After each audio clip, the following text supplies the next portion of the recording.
Good morning to all students. Today we are going to read our second chapter migration. Migration का मतलब होता है प्रवास. जब लोग कामकाज की तलाश में एक स्थान से दूसरे स्थान जाते हैं तो उसे प्रवास कहा जाता है. Migration is the movement of people from one place to another in search of job or employment. In this chapter we study about the cause of migration and the life of migrant people through the conversation between father and his son Sonu. Let us start. सोनू's father was an engineer in thermal plant. Sonu के पिता जो थे वो thermal plant में engineer थे. He was transferred to a distant newly constructed thermal plant. उनकी बदली दूर नए बन रहे थर्मल प्लांट में हो गई. The whole family had to shift there because the new thermal plant was situated far away from the city. सारे परिवार को वहाँ पे जाना पड़ा क्योंकि नया थर्मल प्लांट जो था वो शहर से काफ़ी दूर था. The new colony was being constructed for the workers of thermal plant. Thermal plant में काम कर रहे लोगों के लिए नई कॉलोनी बनाई गई थी. Sonu was admitted in a new school near the thermal plant but he was not enjoying there. Sonu को भी नए स्कूल में दाखिला दिलाया गया लेकिन उसे वहाँ मज़ा नहीं आ रहा था. He missed his city friends. उसे अपने शहर के पुराने दोस्त याद आ रहे थे. After coming back from school he complain his parents. School से वापस आते ही वह अपने माता पिता से शिकायत करता है that he had no friends कि उसके कोई मित्र नहीं बना. His mother comforted him saying that after some days all the boys will be his friends and he will enjoy their company. उसकी मम्मा उसको समझाते हुए कहती हैं कि कुछ दिनों में ही उसके बहुत से लड़के जो हैं वो दोस्त बन जाएंगे और वह उनकी कंपनी को काफ़ी इंजॉय करेगा.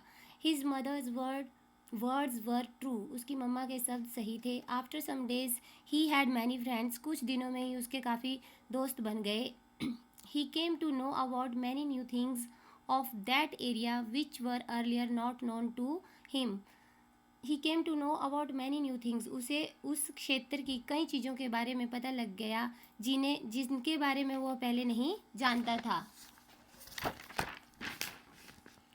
After a few days Sonu got familiar with his family with many people around and realized that people working at the thermal plant were from different state.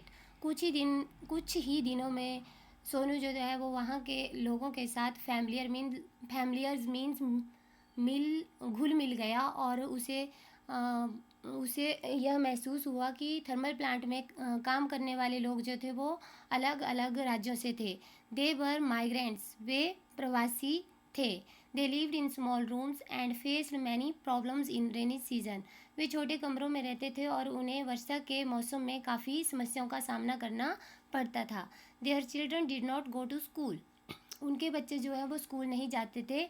Because of difference of language they could not study. क्योंकि उनकी भाषा अलग होने के कारण वे पढ़ नहीं पाते. And roamed around ideally. और पूरा दिन ऐसे ही घूमते रहते थे. How will they study. Sonu ask his father. Sonu ने अपने पापा से पूछा फिर वे कैसे पढ़ेंगे. His father told that government is planning to make special arrangement for the study of these children. उसके पापा ने बताया कि सरकार ने इन बच्चों की पढ़ाई के लिए जो है वो खास प्रबंध कर रही है. The government has appointed teachers who will teach them at their residence. सरकार जो है वो ऐसे अध्यापक नियुक्त कर रही है जो उन्हें उनके स्थान पर जाकर पढ़ाएंगे. Sonu. Did they always live in similar condition. क्या वे हमेशा से ऐसी ही दशा में रहते थे. Father. No. They have homes and agriculture land in their native state. नहीं, उनके अपने राज्य में उनके अपने घर हैं और उनके पास खेतीबाड़ी के लिए भी ज़मीन है. But due to less production. लेकिन कम उत्पाद की वजह से they have to work at far off places. उन्हें जो है वो दूर जाकर काम करना पड़ता है. Sonu. But they may have been feeling uncomfortable here at new place.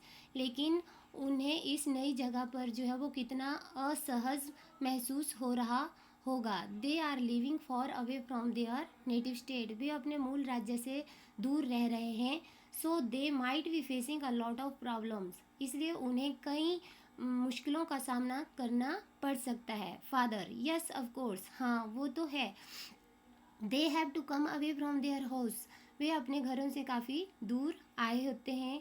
Some of their families members are left back, उनके परिवार के कुछ सदस्य जो है वो पीछे रह जाते हैं। To whom they send money to survive, जिन्हें खर्चे के लिए वो पैसे भेजते हैं। Their childrens can not study, उनके बच्चे पढ़ नहीं पाते। Here they earn more than their native state, यहाँ पे वे अपने मूल राज्य से अधिक कमाई कर लेते हैं। नेचुरल क्लैमिटीज़ एंड माइग्रेशन, प्राकृतिक आपदाएं और प्रवास।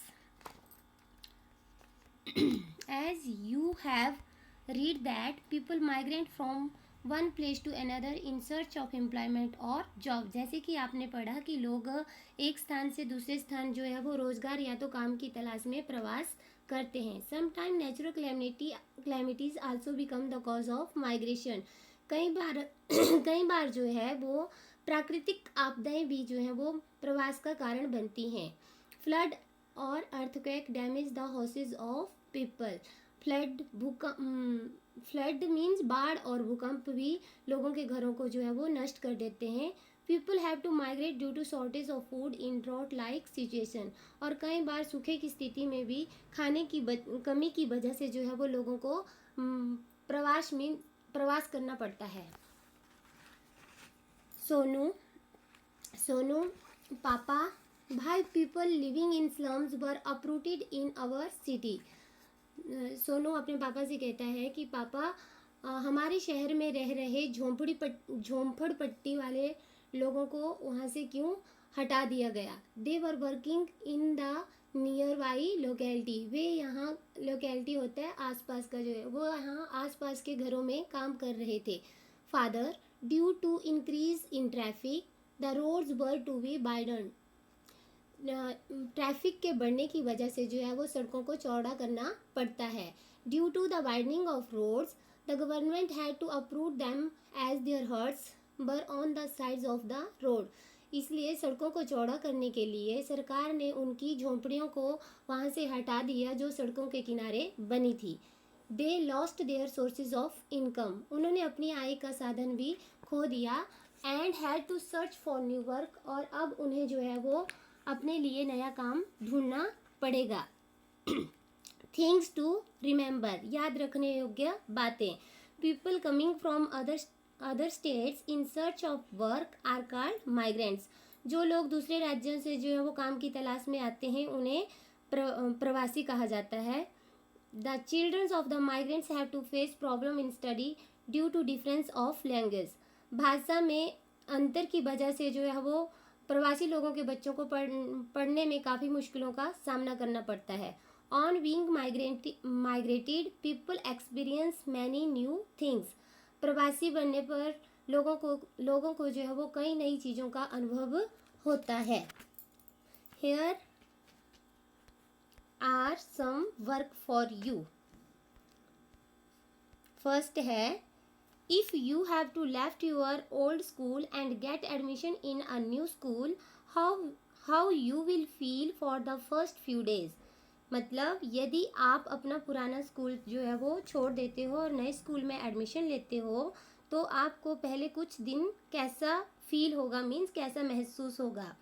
If a new child from any other area is admitted to your school, यदि कोई नया बच्चा जो है वो आपके स्कूल में दाखिला लेता है, ask him how does he feel, तो उससे पूछो कि उसे कैसा महसूस हो रहा है। Thank you class.